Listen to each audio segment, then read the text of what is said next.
WNST, Towson, Baltimore, and sports for politics, for Ray Lewis, for taking the knee. But aside from all of the crap left over from London and 20,000 of us coming back from Wembley, and I'm finally not jet lagged, by the way. I thought I was on jet lag on Tuesday, but I was incorrect. We got a football game, and the biggest football game of the year. It is Pittsburgh week this week, and despite the ample opportunity to buy tickets at face value on the internet, we're going to play some football this week, and it's going to affect the season in a great way. Chris Muller of Pittsburgh. I keep wanting to call him Mueller because it's spelled that way. You can find him out on Twitter and out in Pittsburgh at 93.7 The Fan. And it's Chris Muller, PGH, out on Twitter to find him.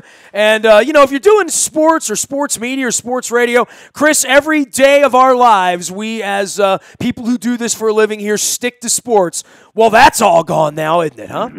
Yeah, I mean, the President of the United States killed that one dead, honestly. When he waded in, that line kind of became obsolete in minutes, right? I mean, and at least in my experience, it's always kind of been a blunt instrument, if you will, that got wielded kind of from one side specifically to the other. I didn't hear it going one way politically across the aisle. It was always coming from one side, but it's dead and buried now because when the President wades in, you can't really tell anybody rightly, whether it be athletes or the media that covers it, because I know you hear it as much as I do. You can't tell anybody to stick to sports because you're kind of drawing battle lines at that point.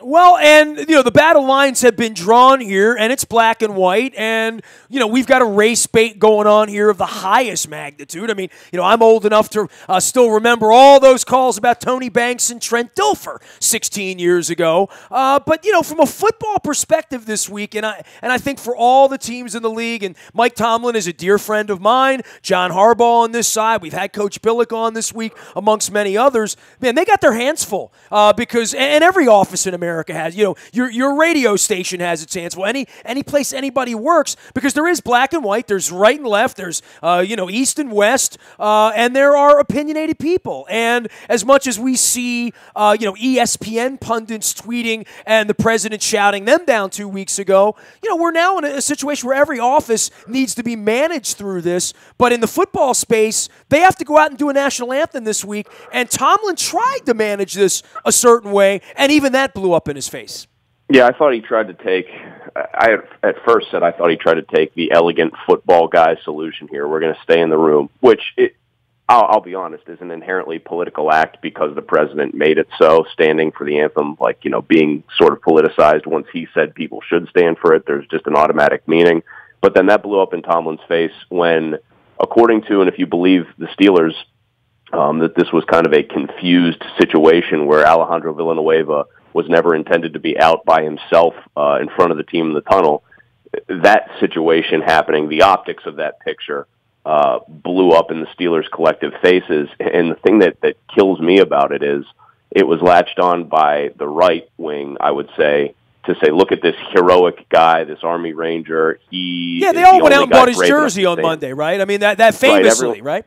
Everyone went out and bought the jersey. He's a hero. The rest of them are cowards, and yet none of them actually paid attention to the words that Alejandro Villanueva said after the whole thing blew up, and that was that it was basically like a very down-the-middle, respectful of the protest type of thing, but the cat was out of the bag, and the people who had their narrative in the form of that picture certainly aren't going to be the types who are going to go back and say, well, he actually said this. I guess we better stop posting pictures of it now, with kind of meme labels on it. So their effort to be studiously apolitical is not, was not a success. And more to the football point of this, Nestor, Arthur Moats, Ben Roethlisberger on our station yesterday, both alluded to it being something of a distraction, and Mike Tomlin tried to tamp that down and say good teams go through lots of distractions every year and surmount them. So Tomlin didn't want to hear it, but clearly all the talking that went on beforehand, the aftermath of it right after the anthem on Sunday, I mean, it was all kind of it was all a distraction if you listen to a lot of guys talk. Well, and here we go. I mean, this is where Tomlin is going to have to manage his locker room. Harbaugh is going to have to manage his locker room. There are black coaches in this league. There are white coaches in this league. Boy, this is going to get sticky. So, I mean, I've said this all week, and I think I said this to Brian Baldinger early in the week. You know, a couple of teams are really going to get tripped up, and it's going to screw up their season. You're just going to make sure that's not your team based on whatever the temperature in your locker room is for this, because it's an inflammatory time in American history right now. And everyone who has an opinion, as I wear my little Nike U.S. Baltimore soccer jersey here on my VidCam, everyone wants to wrap the flag around, but everyone has a whole different meaning on this thing. Yeah, I mean, every locker room is made up of pretty disparate, set of characters and people and backgrounds. And so I think it is up to the coaches. I would put it on a lot of team leaders too, I hate to say stick to sports in their case, but I mean, their job is to play sports, and there are plenty of fans in sort of a silent middle who maybe disagreed or agreed, but understood the players' right to do what they did, who just want to see their team win football games. I still think that's an underheard from, but very significant number of people in every fan base. And it's up to the leaders and the coaches, I think, on these teams to get them right.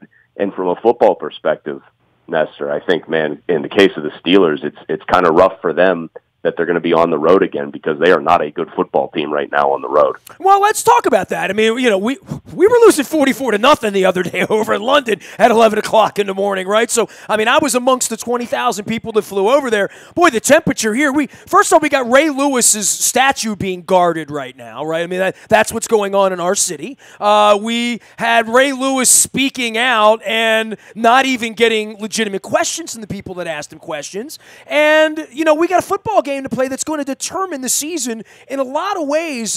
At 4 o'clock on Sunday, these teams are going to be heading in two different directions. The direction for the Ravens is out to Oakland next week, so it doesn't get any easier for the Ravens. If they lose this game, the season starts going quickly in the other direction. And one thing for sure, with Cleveland and with Cincinnati, one of these two teams is going to be in the playoffs in January, and Sunday's going to figure that out. And both of these teams stink right now. And, I mean, from the Ravens' perspective, dude, you take Yanda and you take Brandon Williams and you take Brent Urban off the field this week, getting run on and running have been difficult both ways. And I think that's true for both teams.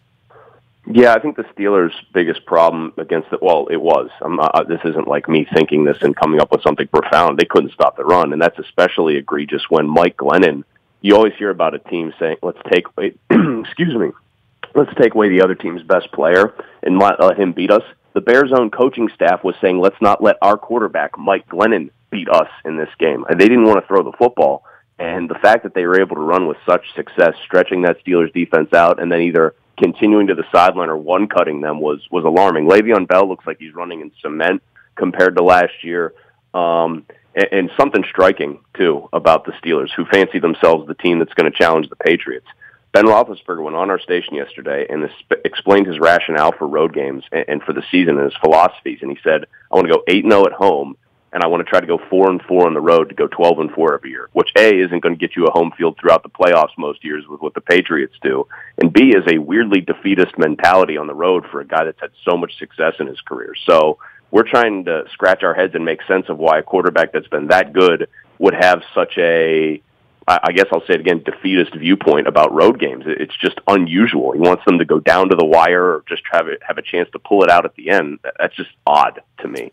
He is Chris Muller. He does sports radio in Pittsburgh at 93.7. You can find him at Chris Muller. That's MUELLERPGH out on Twitter as well. He also writes at BC Times. Also has some picks at Yard Barker and various places, but you can find him on Twitter. All right, so on to the field with this thing and stopping the. What was the problem in stopping the run? I usually think of the Steelers, certainly the front seven, as being stout. I look down and I see Shazier. I look down and I see Hayward, and I say, well, they're going to bring their lunch pail this week. I mean, this isn't going to be an easy week for Buck Allen and Terrence West around here as I see it leading up to the game.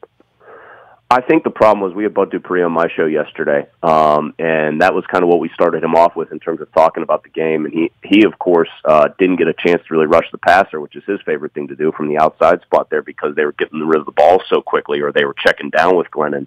What I think it showed on the film was Shazier's a bullet out there. I mean, he's unbelievably fast and closes. He's kind of that smaller hybrid linebacker and everything. But Tarek Cohen and Jordan Howard, one, Dupree gave credit to them, and two, he said guys were taking bad angles. Guys were kind of over-pursuing, and if you're a Steelers fan of a certain vintage and age who remembers what Fred Taylor and the Jags used to do to him in the late 90s with that zone kind of style and then one cut and go against the flow, that's what you saw the Bears do. I'd give a lot of the credit to the Bears running backs in the scheme, but I'd also give a lot of discredit, a lot of blame to the Steelers for, I think, playing a little bit of hero ball, over-pursuing at the point of attack and allowing these cut lanes to kind of manifest themselves. You got to have a guy that can have the vision to take advantage of it, and the Bears did. Well, and all day long, and they never sort of solved it either, and, had a chance to win the game because I don't think the Bears are a very good football team. I'm going to give the Steelers the credit for being a good football team that isn't looking good right now. On the Ravens side, though, I don't know how they're going to respond. I mean, certainly Flacco, the worst game of his career, the worst game for the offensive line. They have no solution.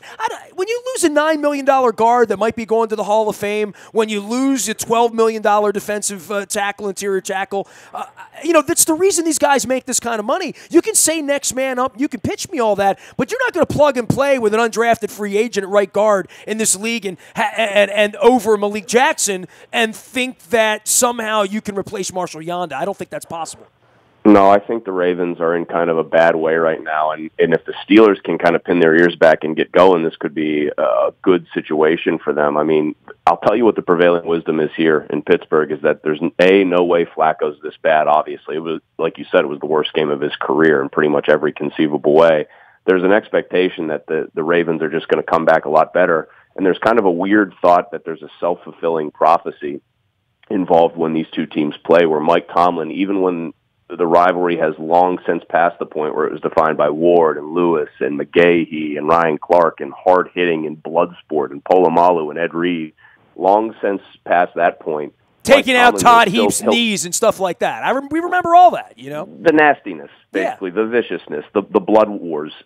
You've got like this situation where Mike Tomlin, it seems like he loves to get back into that a little bit. Like he loves the essence of that. And the Steelers, when they've had a ton of offensive talent at times, will call plays in such a way that makes you think they want to get down in the muck when really they should be trying to run up the score. And so I think I'm real curious to see if the Steelers come out and say, this is a vulnerable team, we want to put kill shots on them early in this game, or if they try to just slog it down because, quote unquote, that's what these two teams are supposed to do.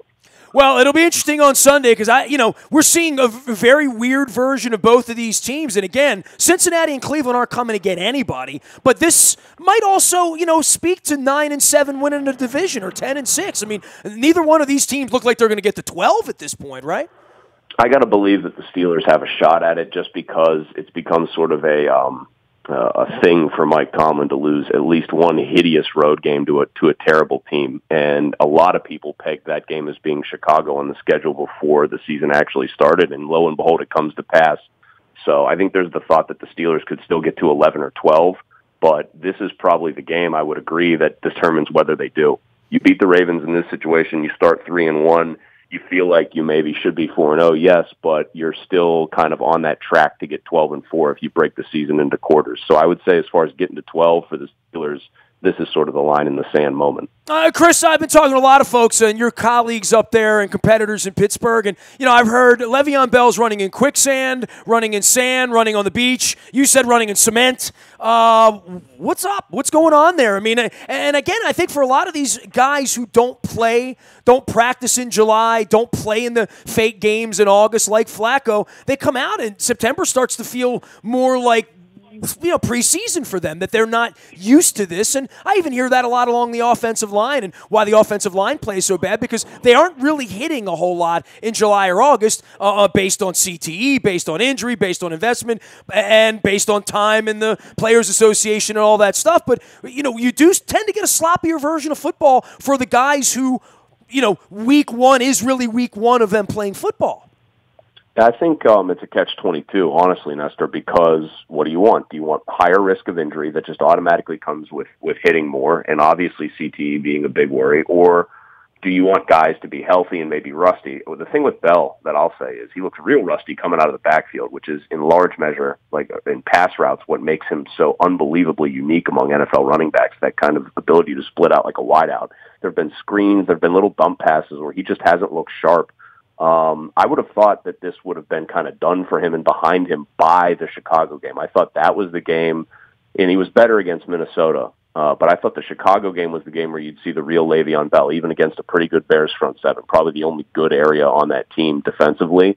And it just did not manifest itself whatsoever. I think he had one good run. It's hard to chalk it up to anything but rust. And I'll be honest, the only guy on this offense who has been a stud, as one of our callers said this week, has been Antonio Brown, who, despite all the things Steelers fans kind of get annoyed about with him, the silliness off the field or in celebrations, always brings it every day in practice. You hear it to a man. The guys on his team will tell you nobody works harder on offense, maybe on the whole team in practice. Well, it has shown, because he's been the only guy sharp. He's been the only reason that they're not 1-2, having lost to the Browns.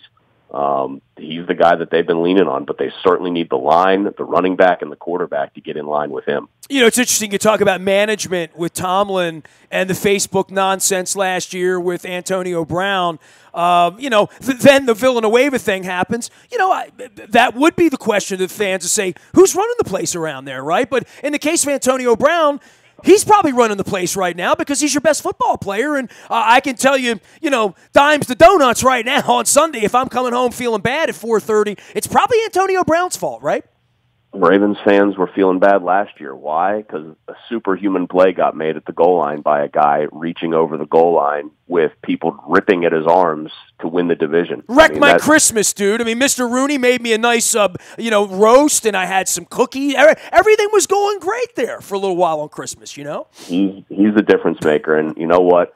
I think Steelers fans are looking for this weekend to be a big time, this game to be like a proving ground for them, in a time where the Steelers wake up and do so against their big rival, outside of, I guess, New England, who's the team they're always kind of chasing, that's big brother. I think the more realistic scenario, honestly, and I have to be this way, is that they muddle through this one, and because the Ravens are so weakened, that the thing that might put the Steelers over the top is Antonio Brown. He is Chris Muller. He does sports radio up in Pittsburgh at 93.7. You can find him at Chris Muller. That's MUELLERPGH out on Twitter. All right, last thing for you, and this is sort of big picture. When I think of teams, any team, you think of the Yankees, you think of New York. You see a Lakers hat, you think of L.A. Same thing with the Dodgers, I would say, in L.A. But when I see, the Pittsburgh Steelers logo, I don't know that I can think of any logo that is more ingrained in the brand of the city. And seeing people burning Steelers jerseys and here Ravens jerseys, and obviously there's a longer history in Pittsburgh, going back generations. Everybody in Pittsburgh's grandmother was a Steelers fan. Here, everybody's grandmother was a Colts fan. So it's different, but the championships here and the way people feel about the players, is there any long-term damage that can be done to make people who have black and gold basements and cellars and caskets and, and vacation homes and everything else, make them not support the Steelers because 12 African-American guys are taking a knee at the other end to protest injustice and a president who's an ass? I would say the fun answer would be to say no, full stop, but that's not a good answer for that loaded of a question. But I do believe no, full stop is probably my honest feeling, because these people, like DirecTV is giving people refunds now because they're so upset about these flag protests. They should charge them double to come back to DirecTV for Red Zone in 2 weeks when they all come flocking back. It's the same people peacocking on Facebook. It's like 10 people, relatively speaking, less than 1% of your fan base who are peacocking on Facebook by burning jerseys, burning windbreakers. The Steelers guy who burned the windbreaker, man, I want to know if he covered it in like an accelerant or if the thing was made of asbestos. It went up so quick. It looked like it was from 1950. But these are the people showing out, wanting to show their displeasure. My belief is that the overwhelming majority of Steelers fans, whether they were happy with the protests or not, are going to be back every Sunday because that's what they know, because this is a way of life. For every one person that says, I'm done for good, there's 1,000 or more that for whom it's just business as usual. And that's how it's always going to be with this franchise. I've been joking all week. My dad in 1981 during the baseball strike, he took his aggression out on canceling the sporting news. You know what I mean? He couldn't cancel the Orioles or be pissed off at baseball. He canceled the sporting news because that's where he got his box scores. That's just the way my dad thought in 1981. I see a little bit of that going on here this week. You're not seeing any authentic Steelers jerseys getting burnt is what I'm saying. You're seeing like windbreakers you can find from China online getting burnt.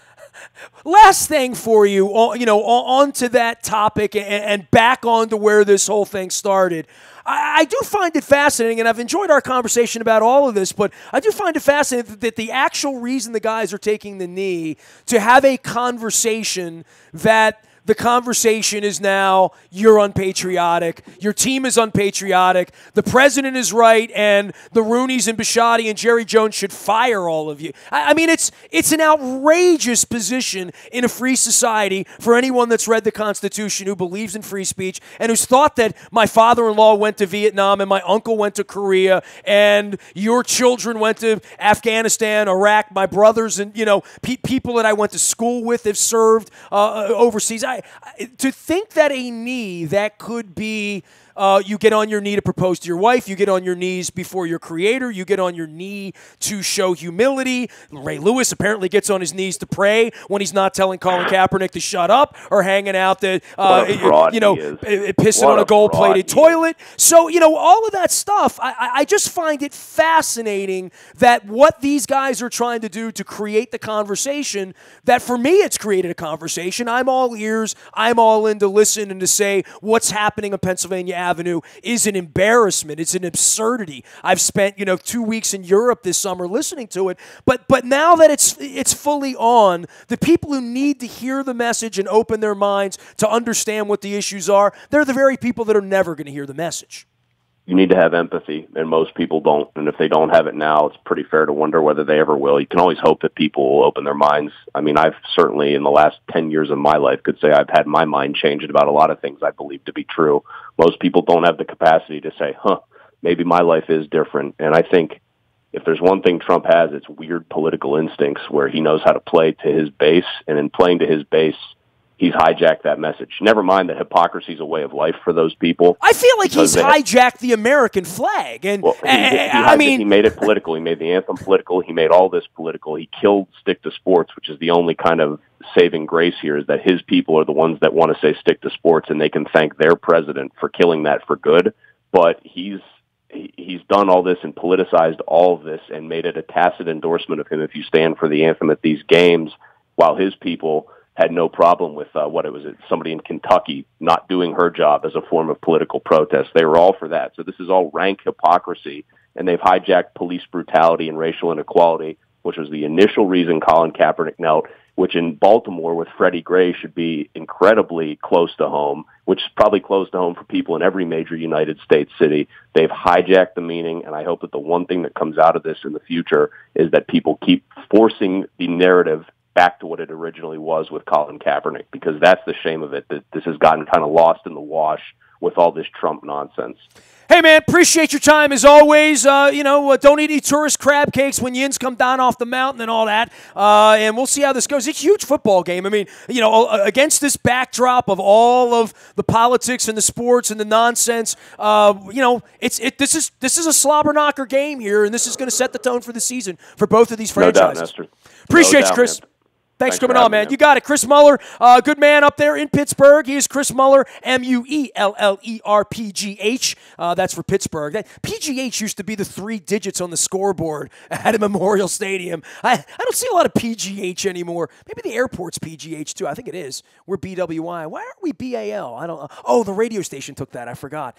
The BuyAToyota.com audio vault is there for you 24 hours a day from anywhere in the world on your mobile device by downloading the TuneIn Radio app. We do come in crystal clear from anywhere in the world. Our morning newspaper ships everywhere, even to Pittsburgh. It's all brought to you by Planet Fitness and PlanetFitness.com, where it's still $10 a month to get in the best shape of your life, guaranteed. Any breaking news, good or bad, strong views here on Thursday and probably every Thursday moving forward as well from 3 until 5. It is the SSV on WNST. And, of course, Dennis with us each and every Thursday. Last but never least, nasty at WNST.net, and I'm sure I'll get a bunch of hate mail based on the last segment, and that's okay too. I still think I'm right. Facebook, Twitter, LinkedIn, Snapchat, Instagram, streaming live on our Facebook as well as our YouTube WNSTV channel. And by the way, massive appreciation for all the love for our dearly departed Kitty, who we loved with all of our hearts and souls. And I wrote about her at WNST.net this week. Nice to hear from a lot of people with incredible compassion for animals and for their guardians. We are WNST.net, AM 1570, and WNST Towson, Baltimore, and we never stop talking Baltimore sports.